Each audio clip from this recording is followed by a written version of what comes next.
Hello everyone and welcome back to Kayla's Kitchen. Today I'm going to be baking some macarons.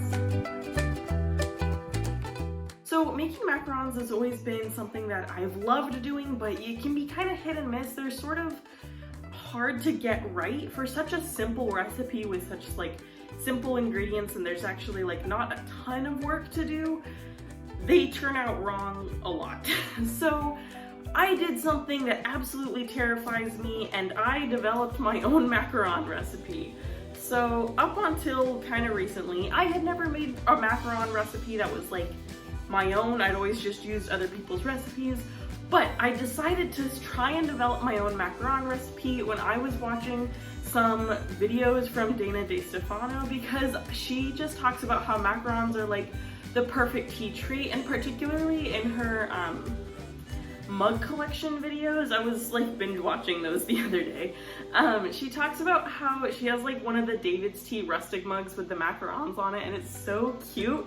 And she was just talking about how she loves macarons and thinks they're these perfect little, elegant little, cutie little packages, and I agree, they're absolutely amazing. I love macarons, they taste delicious, and they're so cute. They go perfectly at a tea party.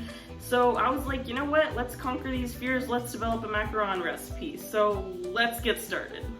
So the first thing that you're going to want to do is set out your cream cheese. Just take it out of the fridge and set it on the counter. This is because I'm going to be filling my macarons with a cream cheese frosting, and you'll want your frosting to come to room temperature naturally.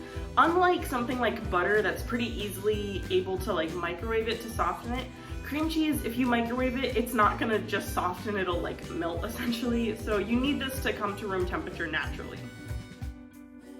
So the first thing that you're going to do is have your egg white ready in a bowl, and then add in your sugar. Then you're going to whip that up with an electric mixer.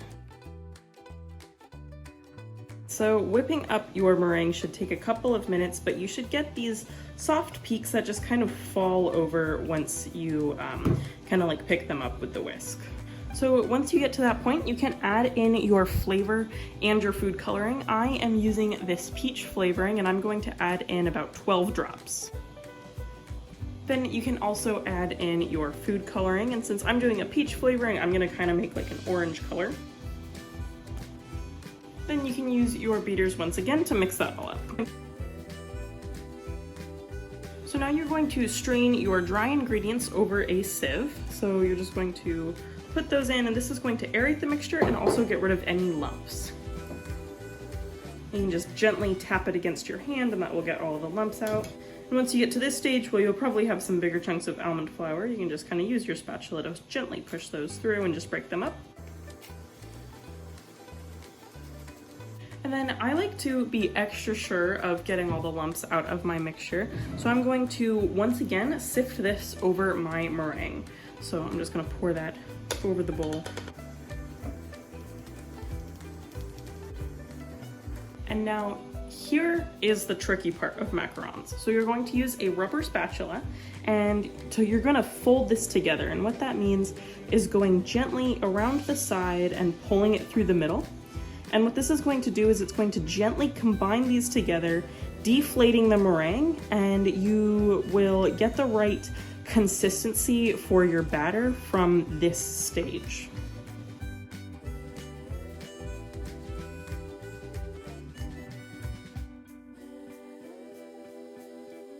So once it's all combined, this is where it's going to get a little tricky.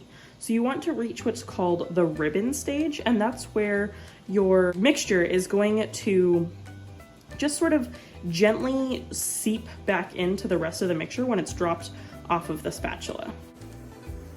So if I were to leave my macarons like this is super undermixed. So you just want to keep going until it gently seeps back into the batter. I just wanted to point out that that just happened. All right, and I'm going to call this done. So as you can see, when it drops off, it just starts gently seeping back into the rest of the batter. So now it's time to transfer our batter into a piping bag. So I have these triangular piping bags. But if you don't happen to have these decorators bags, you can use just a plain plastic bag and just snip off the corner, just kind of like bunch all the batter up into the right corner, and it'll work the exact same. Also, little trick to getting your batter into your piping bag easily. First off, you'll fold over the edge of your piping bag so it's like halfway inside out, and then put that over a cup. And now this is going to hold your piping bag open for you while you put your batter into your piping bag. Then you will haphazardly try to scoop your batter into your piping bag, like someone who doesn't know what they're doing. I just wanted to point out that that happened.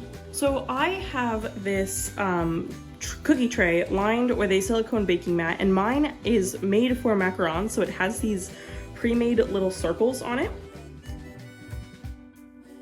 So when you use a piping bag, you'll want to bunch together the end so that nothing comes out, and give it a couple of twists, and that ensures that when you're squeezing, nothing is going to come back out the top. It'll all be forced downwards to the end of the piping bag. So to pipe the macarons, I am putting it down in the middle of the sheet, giving a little circle going around, and just flicking it off the side to get a smooth top. Now, one more very important step to making macarons is to tap the tray on the table. And what this does is it forces all the air bubbles up to the surface, and then they'll pop, and then that will help the macarons rise properly. So what I like to do is tap it 4 sides on each side. So we'll do like tap, tap, tap, twist it, tap, tap, tap, twist, etc., etc. And the reason I'm not doing it on camera is because it's really loud. So now my macaron tray is all tapped out, and I am going to let these sit for 20 minutes. The reason you do this is because the macarons will develop a skin over top, and that will help them rise properly. Now, after your shells have had 20 minutes to rest, you'll notice that when you tap the top of them, nothing will come off onto your finger. So then you can preheat your oven to 300 degrees, and once it is at 300, you can put them in to bake for about 15 minutes. Now for the filling, it is super easy. You're just going to put all of your ingredients in a bowl. So I have cream cheese, butter, powdered sugar, and some milk in here, and then you're just gonna whip it all together. So I have transferred my cream cheese frosting into a piping bag, and I have my macarons with some matching shells lined up here. And onto each shell, I'm just going to pipe a circle of cream cheese frosting.